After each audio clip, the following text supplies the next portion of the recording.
ವರ್ತಮಾನವನ್ನ ಕೇಳ್ತಾ ಇದ್ದೇನೆ. ಏನ್ ಆಶ್ಚರ್ಯವಿದು! ನಮ್ಮ ಅಶ್ವಮೇಧದ ಹಯವನ್ನ ಬಂಧಿಸಿದ್ದಾರೆ ಎಂಬಲ್ಲಿಗೆ ವಿಶೇಷತೆ ಏನಿಲ್ಲ. ಇಲ್ಲಿಯ ತನಕವೂ ಬಹಳಷ್ಟು ಮಂದಿ ಅದನ್ನು ಬಂಧಿಸಿದ್ದಾರೆ. ನನ್ನಲ್ಲಿ ರಣದಲ್ಲಿ ಕಡಾಕಾಡಿಯಾಗಿ ಓಡಾಡೋದಕ್ಕೆ ಬೆದರಿ ಹಯವನ್ನ ಬಿಟ್ಟುಕೊಟ್ಟಿದ್ದಾರೆ ಎಂಬಲ್ಲಿಗೆ ಜಯ ನಮಗೆ ಸಿಕ್ಕಿದೆ. ಈಗ ಕಟ್ಟಿದ್ದು ಸ್ವಾಮಿ ಯಾರಂತ ಹುಡುಗ ಕಟ್ಟಿದವರು ಯಾರು? ಒಬ್ಬ ಹುಡುಗ ಅತಿಯಾದ ವಿವೇಕಿಯೋ ಅಥವಾ ಆತನೊಬ್ಬ ಅವಿವೇಕಿಯೋ ಎನ್ನುವುದಾಗಿ ನನಗೆ ಈಗ ಅನುಮಾನ ಬರ್ತಾ ಇದೆ.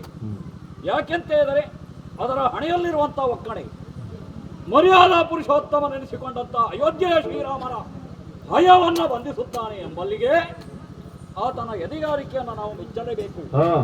ಯಾರಾತ? ಅರಸುಕುವರನೇ? ಇದು ರಾಜ್ಯವಲ್ಲವಲ್ಲ, ಅಥವಾ ಯಾವುದೇ ಒಂದು ಸಾಮ್ರಾಟನು ಆಳುತ್ತಿರುವಂತಹ ಸ್ಥಳವಲ್ಲ, ಕಾಡು ಪ್ರದೇಶ. ಮುನಿಗಳು ತಪಸ್ಸನ್ನು ಆಚರಿಸುವಂತಹ ಈ ಜಾಗದಲ್ಲಿ ಮೇಲಲು ಬಿಟ್ಟಂತ ನನ್ನ ಅಶ್ವವನ್ನ ಬಂಧಿಸುತ್ತಾನೆ ಎಂಬಲ್ಲಿಗೆ ಅವರ ಕಡಿಮೆ ಏನೇ ಸಾಧ್ಯವಿಲ್ಲ. ಆತನ ಬಲವನ್ನ ನಾವು ಶಂಕಿಸುವಲ್ಲಿ ವಿಫಲರಾಗಿದ್ದೇವೆ ಎನ್ನುವುದಾಗಿ ಅನುಮಾನ ಬರ್ತಾ ಇದೆ. ಯಾರಾತ? ಆತನ ಬಲವೇನು? ಇದರ ಒಂದು ಗುಟ್ಟೇನು ಎಂಬುದನ್ನು ಅರಿಯಬೇಕಾಗಿದೆ.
ಹಾ ಬಾಲಕ ಎನ್ನುವುದಾಗಿ ಸಂಬೋಧಿಸ್ತಾ ಇದ್ದೇನೆ. ಸರಿಯಪ್ಪ. ಯಾಕೆ ಹೇಳು? ಹಾ ಹೇಳು. ವಯೋಸಹಜವಾಗಿ ಖಂಡಿತವಾಗಿ ನಿನ್ನನ್ನು ಕಾಣ್ತಾ ಇರುವಾಗ ಕಿರಿಯವ ನೀನು. ಕಿರಿಯೋ ಅಲ್ವಾ? ಹೌದು ಬಾಲತನದಿಂದ ಕೂಡಿದ್ದೀಯ. ಖಂಡಿತ. ಹಾಗಾದರೆ ಹಾ ನೀನು ಮಾಡಿರುವಂತ ಕಾರ್ಯ ಏನು? ಬಾಲತನದಿಂದ ಕೂಡಿದ್ದಲ್ಲ, ಅಥವಾ ಹುಡುಗರ ಬುದ್ಧಿಯ ಎಡವೆಗೆ ಆಗುವಂತ ಕಾರ್ಯವದಲ್ಲ. ಹಾ ಸರಿ. ಯಾಕೆ ಹೇಳು? ಯಾಕೆ? ನೀನೀಗ ಮಾಡಿರುವಂತ ಕಾರ್ಯ ಏನು? ಏನು ಮಾಡಿದ್ದೆ? ಈಗ ಗೊತ್ತಿಲ್ವಾ ನಿನಗೆ? ಹಾ ಹಾ ನೀನು ಕಟ್ಟಿದ್ದೀಯ ಒಂದು ಭಯವನ್ನ. ಕುದುರೆ ಕಟ್ಟಿದ ಪ್ರಕರಣ. ಹಾ ಹಾ ಹಾ ಹಾ ಕಟ್ಟಿದ್ದೀಯ. ಕಟ್ಟಿದ್ದೇವಪ್ಪ. ಸದ್ಯದ ಸಂದರ್ಭದಲ್ಲಿ ಹಣೆಯಲ್ಲಿರುವ ಮೊದಲು ನಿನಗೆ ಆ ವಿಷಯವನ್ನು ನಾನು ಹೇಳಬೇಕಲ್ವಾ? ಹಾ ಹಾ ಯಾಕೆ ಹೇಳು? ಅದನ್ನ ಹಾ. ಬೆಂಗಾವಲಿಗಾಗಿ ಬಂದವನು ನಾನು. ಓಹೋ ನೀನು. ಶತ್ರುಘ್ನ ಎನ್ನುವುದಾಗಿ ನನ್ನ ಹೆಸರು. ಹಾ ಸರಿ. ನನ್ನ ಪರಿಚಯವನ್ನು ಮೊದಲು ನಿನಗೆ ಹೇಳ್ತಾ ಇದ್ದೇನೆ. ಖಂಡಿತ. ಬಿಡು, ಹಾ ಅದು ನಂತರದಲ್ಲಿ ತುರಗದ ನೇತಾರನಾಗಿ ಬಂದವನೇ. ಬಂದವನು ನಾನು. ಹಾ. ಎಂಬಲ್ಲಿಗೆ ನನ್ನನ್ನು ನೋಡಿದ್ರೆ ನಿನಗೆ ಬಾಲಕ. ಅಯ ಸಂರಕ್ಷಿಸಬೇಕಾವುದು ನನ್ನ ಗುರುತರವಾದಂತ ಹೊಣೆಗಾರಿಕೆ. ಸರಿ. ಹಾ ಹಾ ಆದ್ದರಿಂದ ಹಾ ನಿನ್ನಲ್ಲಿ ಪ್ರಶ್ನೆ ಮಾಡ್ತಾ ಇದ್ದೇನೆ. ಹಾ ಹುಡುಗಾಟಿಕೆಯ ದೃಷ್ಟಿಯಿಂದ ಕಟ್ಟಿದ್ದೀಯೋ ಹಾ ಅಥವಾ ನಿನ್ನೊಡನೆ ಕಾದಾಟಕ್ಕೂ. ಕಾದಾಟಕ್ಕಾಗಿ ಕಟ್ಟಿದ್ದೀಯೋ? ಹಾ ಅದು ಎರಡನೆಯ. ಹಾ ಮೂರನೆಯ ಪ್ರಶ್ನೆಯಾಗಿ, ಏನು? ಈ ಕಾಣದಲ್ಲಿ ಹಾ ಹಾ ಇಷ್ಟು ಬಲಾಢ್ಯಯುತವಾಗಿ ಹಾ ನಮ್ಮ ಹಯವನ್ನು ಕಟ್ಟಿದ್ದೇನೆಂಬಲ್ಲಿಗೆ ಹಾ ಹಾ ನಿನ್ನ ಮಾತಾಪಿತೃಗಳು ಹಾ ಹಾ ನನ್ನ ಪುಣ್ಯವಂತರು, ಧನ್ಯವಂತರು. ಪರಿಚಯವೂ ಬೇಕು ಏನು? ಹಾ, ಅವರ ಪರಿಚಯ ಬೇಕು ನೀನು. ಯಾರ ಕಂದನು ನೀನು ಹಾ ಈ ಕಾರ್ಯವನ್ನು ಮಾಡುವಲ್ಲಿ ಹಾ ಏನು ಅಂತ ಹೇಳು. ಅರಿಯೇನೋ ಕೋಲವ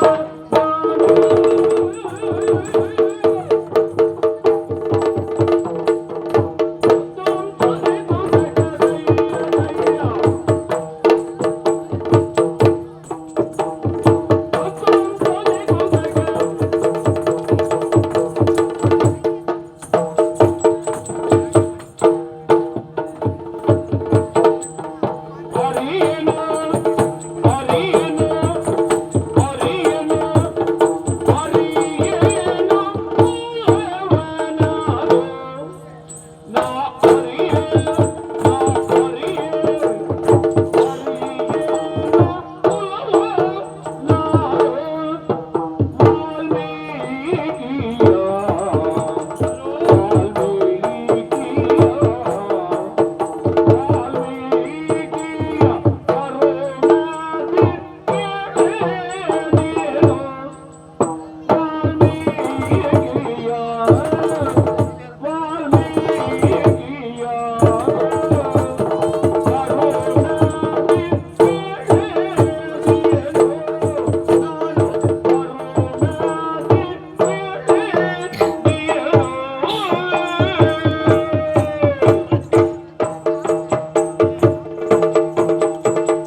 ಎನ್ನುವುದಾಗಿ. ನಾನೊಬ್ಬ ವಟುಕುಮಾರನೇ. ಸರಿ. ನನ್ನ ಹೆಸರು ಲವ ಎನ್ನುವುದಾಗಿ. ಲವ ಎನ್ನುವುದಾಗಿ. ಹೌದು. ಇನ್ನು ನನ್ನ ತಂದೆ ತಾಯಿಗಳು ಅಗತ್ಯ ಇಲ್ಲ. ಯಾಕಂದ್ರೆ ಇದ್ದಾರೆ, ಅವ್ರ ಹೆಸರು ಗೊತ್ತಿಲ್ಲ ನನಗೆ. ಯಾಕಂದ್ರೆ ತಾಯಿ ಅಂತ ಕರೆದದ್ದು, ತಂದೆ ಅಂತ ಕರೆದದ್ದು. ತಂದೆ ಯಾರಂತ ತಾಯಿ ಹೇಳಲಿಲ್ಲ, ಹಾಗಾಗಿ ತಾಯಿ ಇದ್ದಾಳೆ. ನಿನ್ನ ಬುದ್ಧಿಮಟ್ಟೆಗೆ ಬಿಟ್ಟಂತ ವಿಚಾರ. ಹಾಗಾಗಿ ಕರೆಯುವರು ಲವನೆಂದು. ಲವಕುಮಾರ. ಹೌದು. ಈ ವನ ಪ್ರದೇಶ ಯಾರದ್ದು ಅಂತ ಭಾವಿಸಿಕೊಂಡೆ? ಗುರುಗಳಾದಂತ ವಾಲ್ಮೀಕಿಗಳ ಆಶ್ರಮ ಇದು. ಸಾಮರಸ್ಯದ ಸಂಕೇತ ಈ ಭೂಮಿ. ಹಾಗಾಗಿ ಅವರ ಕರುಣೆಯಿಂದ ಬೆಳೆದಿದ್ದೇನೆ. ಇನ್ನು ಕುದುರೆ ಕಟ್ಟಿದ್ದು ಯಾಕಾಗಿ? ನಿಮ್ಮ ಕುದುರೆಯ ಹಣೆಯಲ್ಲಿರುವ ಲೇಖನವನ್ನು ಓದಿಯೇ ಕಟ್ಟಿದ್ದು. ಹೌದಪ್ಪ, ಬಲವುಳ್ಳವರು ಕುದುರೆಯನ್ನ ಕಟ್ಟಬೇಕು. ಹಾಗಾಗಿ ನಮ್ಮ ಬಲವನ್ನ ತೋರಿಸುವುದಕ್ಕಾಗಿ, ಆ ರಾಮನ ಗರ್ವವನ್ನ ಮುರಿಯುವುದಕ್ಕಾಗಿ ಕುದುರೆಯನ್ನ ಕಟ್ಟಿದ್ದೇವೆ.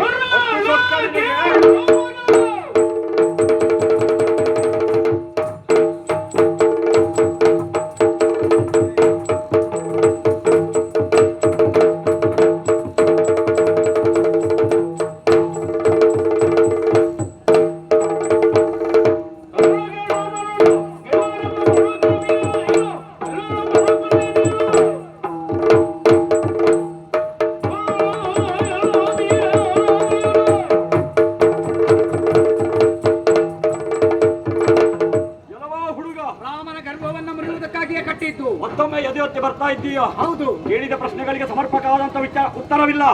ತಾಯಿಗೆ ತಾಯಿ ಅಂತ ಕರೆಯುತ್ತೇನೆ, ತಂದೆಗೆ ತಂದೆಯಾಗಿ ಕರೆಯುತ್ತೇನೆ ಎನ್ನುವುದಾಗಿ. ಬಿಡು, ನೀನು ಕಲಿತ ವಾತಾವರಣ ಹಾಗಿರಬಹುದು, ಆದರೂ ಒಂದು ಪುಣ್ಯಾತ್ಮ, ನಿನ್ನನ್ನು ಜಾಸ್ತಿ ನಾನು ಹೊಡೆದಾಡುವಂತ ಮನಸ್ಸಿಲ್ಲ ನನಗೆ. ಕೊನೆಯದಾಗಿ ಹೇಳ್ತಾ ಇದ್ದೇನೆ, ಕುದುರೆಯನ್ನು ಬಿಡು. ಯಾಕೆ ಅಂತ ಹೇಳಿದ್ರೆ ನಿನ್ನೊಂದಿಗೆ ನನ್ನ ಅವಿನಾಭಾವವಾದಂತ ಸಂಬಂಧವಿದೆ ಎನ್ನುವುದಾಗಿ ಮನ ಹೇಳ್ತಾ ಇದೆ. ಎಂಬಲ್ಲಿಗೆ ನಿನ್ನನ್ನು ಬಿಡುವುದಿಲ್ಲ, ಬಿಡುವ ಪ್ರಶ್ನೆ ಇಲ್ಲ.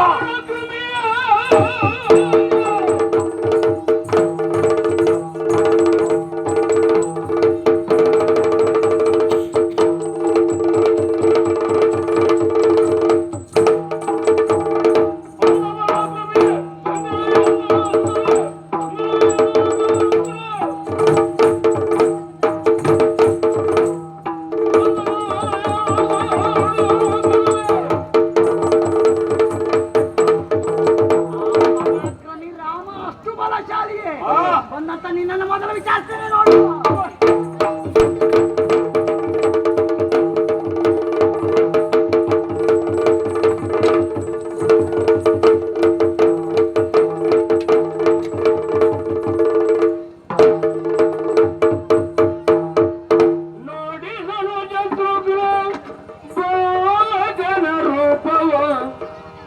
ನೋಡಿದನು ಶತ್ರುಘ್ನ ಬಾಲಕನ ರೂಪವ, ಮಾಡಿದನು ಮನದೊಳಗೆ ಬಲು ಪರಿ ಯೋಚನೆಯ, ರೂಢಿ ಬಲ ಸದೃಶ ಅಂಗಾಂಗಗಳಲ್ಲಿ ಒಡನೋಡುವ ಅಚ್ಚರಿಯ, ರೂಢಿ ಬಲ ಸದೃಶ ಅಂಗಾಂಗಗಳಲ್ಲಿ ಒಡಮೂಡಿವು ಅಚ್ಚರಿಯಲ, ಆಡಿ ಬಲವೇ ನಿನ್ನ ಪುಡ ವಿಜಯ ಸುತ ಇವನವುದು, ಕಾಡಿನಲ್ಲಿ ತಾಪದರ ಬಳಿ ಬಿಳಿದು ಬಲುಗೀರ್ಪನು.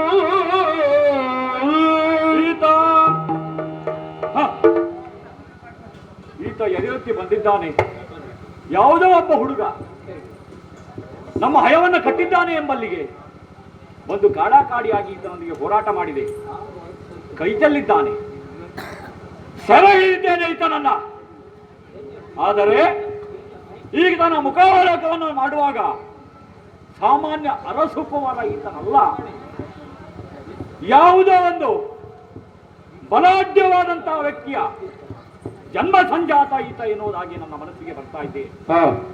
ಈತನ ಅಂಗಾಂಗವನ್ನ, ಈತನ ರೂಪವನ್ನ ನೋಡುತ್ತಿರುವಾಗ ಈತ ಸಾಮಾನ್ಯ ಕುವರನಲ್ಲ. ಈ ಒಂದು ಋಷ್ಯಾಶ್ರಮದಲ್ಲಿ ಬಾಳುತ್ತಾ ಅವರ ಬದುಕಿನಲ್ಲಿ ಈತ ಹೊಗ್ಗಿದ್ದಾನೆ ಎಂಬಲ್ಲಿಗೆ ಈತ ಸಾಮಾನ್ಯನಾದಂತಹ ಕುವರ ಅಲ್ಲ. ಬಿಡಿ, ಏನು ಹೇಳಿದರೂ ಪ್ರಯೋಜನವಿಲ್ಲ. ಹೌದು. ಬುದ್ಧಿ ಮಾತನ್ನ ಹೇಳಿದೆ.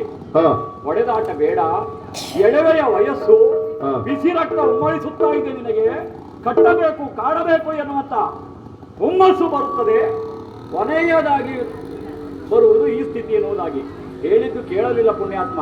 ಸೆರೆ ಸಿಕ್ಕಿದ್ದಾನೆ ಎಂಬಲ್ಲಿಗೆ ಈತನನ್ನ ಹುಡುಕಿಕೊಂಡು ಮತ್ತೆ ಯಾರಾದ್ರೂ ಬರಲೇಬೇಕಲ್ವಾ, ನೋಡೋಣ ಅಂತ ಸಾಕ್ತಾನೆ.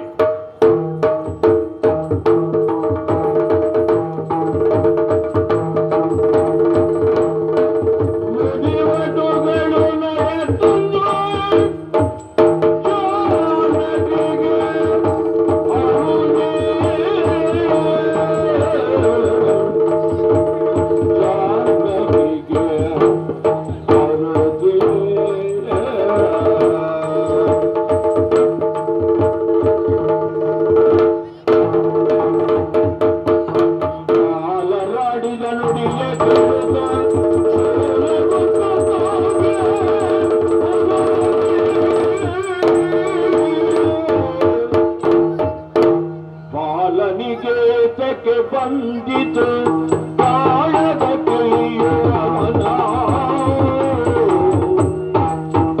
ಪಾಲನಿಗೆ ತಕ್ಕೆ ಬಂದಿತು ಕಾಳದ ಕೈಯವನ ಜಗಬಾಲಕರು ಸೆರೆಯಾಳಾಗಿಯರೆಲ್ಲೋ ಕದರನ ಗೊಮಗ ಕಾಣಗ ಹಿಂದಿನದೆಲ್ಲವ ಮರೆತಿಯೇ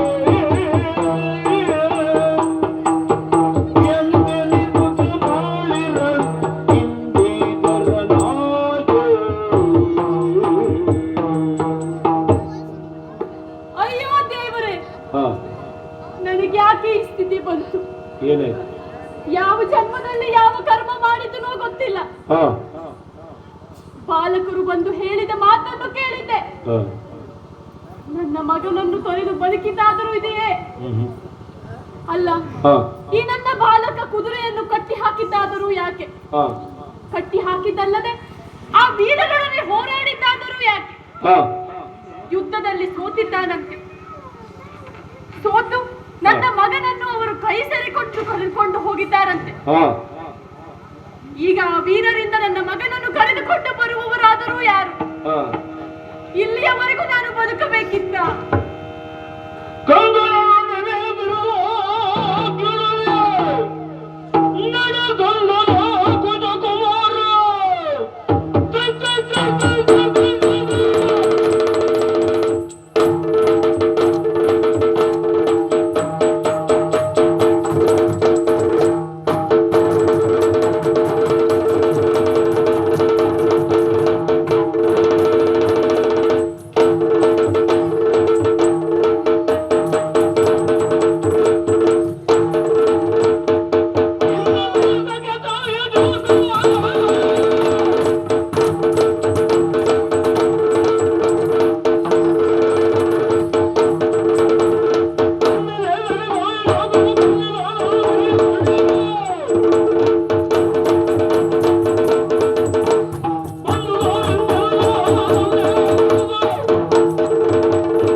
ಆಶ್ರಮ ಪ್ರದೇಶದಲ್ಲಿ ಇರಬೇಕಾದಂತಹ ಶಾಂತಿ ಎನ್ನುವಂತಹದ್ದು ನಾಶವಾಗಿ ಹೋಗಿ ಕ್ರಾಂತಿಯ ವಾತಾವರಣವೇ ಕಾಣಿಸುತ್ತಾ ಇದೆ.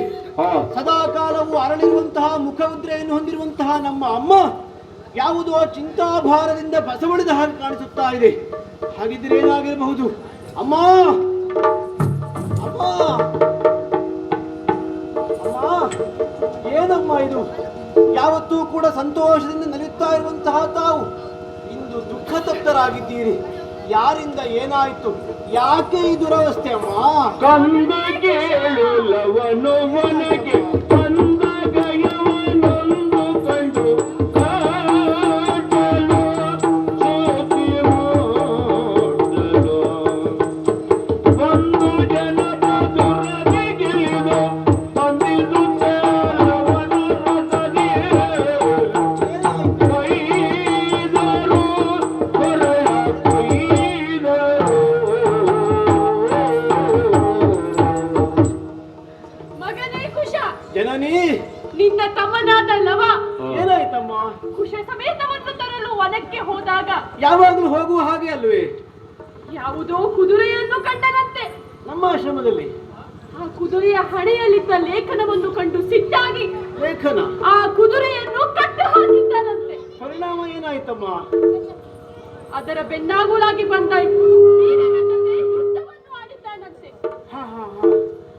ಯುದ್ಧದಲ್ಲಿ ಸೋತು ಆ ವೀರರು ನನ್ನ ಮಗನನ್ನು ಸೆರೆ ಹಿಡಿದು ಕರೆದುಕೊಂಡು ಹೋಗಿದ್ದಾರಂತೆ. ತಮ್ಮನಿಗೆ ಸೋಲಾಯಿತೆ.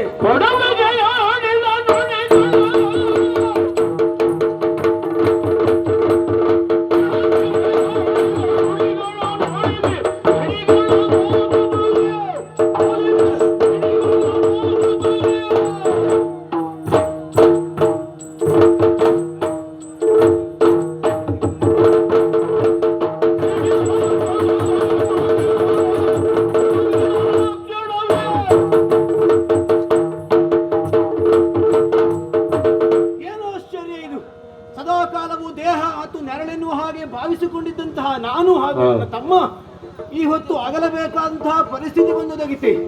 ನನ್ನ ತಮ್ಮನನ್ನು ಒಬ್ಬಾತ ಕಟ್ಟೊಯ್ತಾ ಇದ್ದಾನೆ ಅಂತ ಕೇಳಪಟ್ಟಿದ್ದೇನೆ. ಹಾಗಿದ್ದರೆ ಯೋಚನೆ ಮಾಡಬೇಕಾದದಿಲ್ಲ ಅಮ್ಮ. ಅರೆ ಕ್ಷಣದಲ್ಲಿ ಆ ವ್ಯಕ್ತಿಯನ್ನು ಸೋಲಿಸಿ ತಮ್ಮನನ್ನು ನಾನು ಕರೆದುಕೊಂಡು ಬರ್ತೇನೆ. ಆಶೀರ್ವದಿಸಿ ಅಮ್ಮ.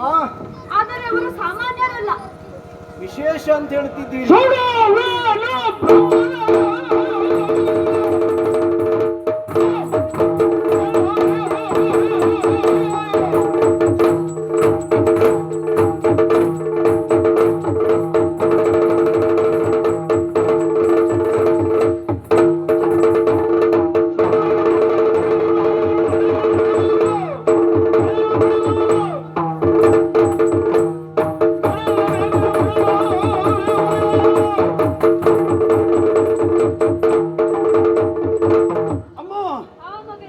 ಪ್ರತಿಜ್ಞಾವಾಕ್ಯವನ್ನು ತಾವು ಕೇಳಲೇಬೇಕು.